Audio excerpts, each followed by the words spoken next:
welcome to this third ASHVIN podcast series presenting innovation stories of our partners. My name is Natalia Cediel, Marketing Manager at Australo, the partner running the communication of the project.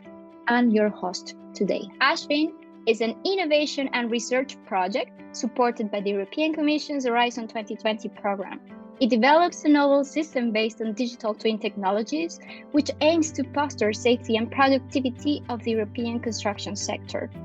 ASHVIN runs for 3.5 years, and it gathers a group of 15 partners, including universities, SMEs, industry partners, all experts in digital transformation of the construction sector. This mini podcast series presents innovation resulting from ASHVIN's technical work packages.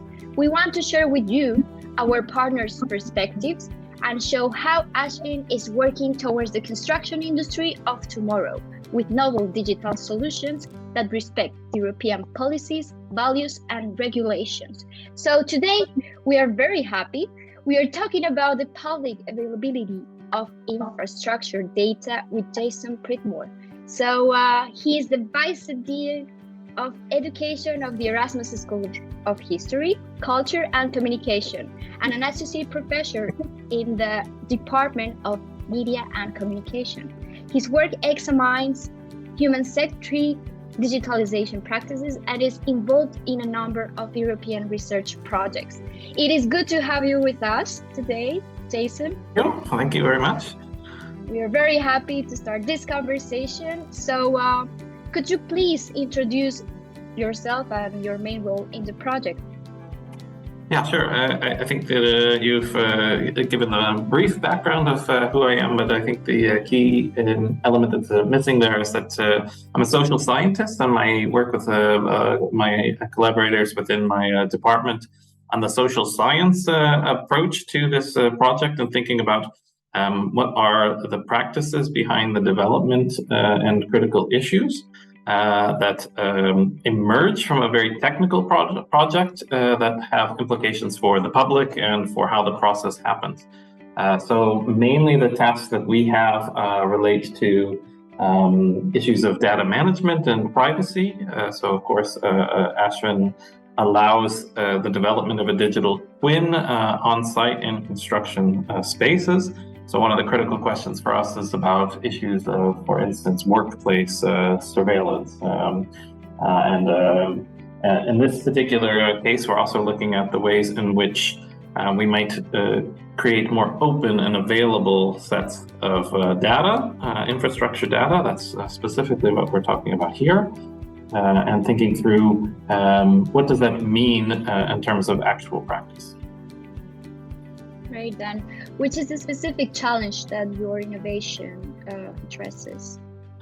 Yeah, so the idea for this work that we're doing on the public availability of maintenance data is thinking through the challenge of being as publicly open, particularly in public infrastructure projects. Of course, ASHVIN has a variety of different cases, demonstration cases. And our interest here is more specifically in the way in which bridges and roads and infrastructure is maintained over time. And the question that is posed here is, what does that look like, and how do we actually make them a bit more accountable in the process? So the challenge is, how do you make infrastructure data open and available in terms of maintenance without jeopardizing some security issues? So we can imagine, on the one hand, I gave these examples of the bridge collapse in Genoa in 2018, or the recent earthquakes in Turkey that demolished a number of buildings. If these had some sort of accountability, some sort of open maintenance or structural data that actually was made more publicly available, the possibility that interested citizens could be examining, watching, and sort of getting a sense of how vulnerable the public infrastructure is, or how a particular building was, we may see a change in the way in which maintenance happens and the way in which the construction of these infrastructure projects happens, which would both keep companies and the organizations actually doing the construction accountable on the one hand, and on the other hand, also give the opportunity for people to feel better about the way in which the bridge that they cross every day has been maintained. It is being monitored, and potentially to note when they see something problematic. So that's the challenge that we're trying to address. And of course, those seem really positive on the one side, but on the other side, of course, there is an issue of security there. If you start noting the vulnerabilities in your public infrastructure, the worry would be that this is going to be exploited in some way. And so, for instance, actually here in the Netherlands, there is a bridge that crosses the river. It's near Nijmegen, and some chunks of concrete have started to fall off. So this, of course, becomes a big worry. There was a shutdown of the bridge for a short period of time. But if we notice that, for instance, there isn't regular maintenance happening, or if we start noticing particular events, these can call into question what's happening. We don't want to give away, for instance, if there are vulnerabilities in an infrastructure that then could be subject to some sort of attack. God forbid we see that happen, but potentially on an aggregate, we could say, okay, the bridge was maintained at these dates or these times, or we noticed that there were 30 inspection points and 2 of them were weak, but we don't name where those are. That's the kind of intention and trying balance that we are looking for in this innovation, or at least intended innovation. Okay, and can you please tell us more about the innovation itself, your work, and how do you think this contribution can improve the construction sector of tomorrow? Yeah, so it's not an innovation in the traditional sense. So it's not a technical product that we're going to come up with.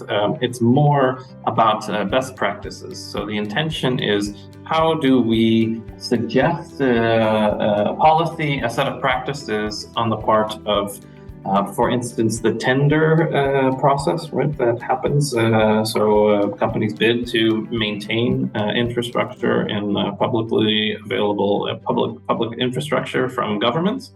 That part of what they would have to do is make open their maintenance data. Now, this has a number of different concerns for the companies that may be interested in doing that, and some may shy away from it because they don't want to have that available. I understand that, but the idea is that we would set up certain intervals, certain sets of data that may be available. For instance, bridge data that on aggregate, where are the inspection points and how many of them were seen as within normal expectations, and where might be the infrastructural concern points or potential weak points that need to be addressed. This is the idea, is that we would set up what type of data would be openly accessible to publics that are interested, or, for instance, other companies that may be wanting to bid on a tender for future maintenance practices. On the one hand, and on the other hand, how do we do that in a data secure way in which we limit some of the more concerning parts of security issues that, of course, we don't want to make vulnerable within the public public processes. Okay, Jason. So thank you very much for your time, and it was an excellent explanation of this social part of the project.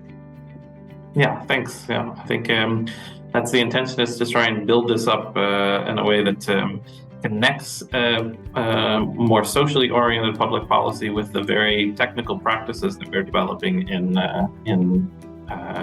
ASHVIN. Thank you. Have a nice day, and hear you soon. Bye. Remember that you have the opportunity to benefit from these innovations with the ASHVIN initiative. We are onboarding only 50 European projects on our platform to provide a first-hand experience with digital twins in the construction industry, completely free of charge. Are you interested? Write us an email. Thank you for listening. I hope that this episode gave you new ideas about how new technologies can play a role in addressing the challenges that we face in the construction sector. Hear you soon. Bye.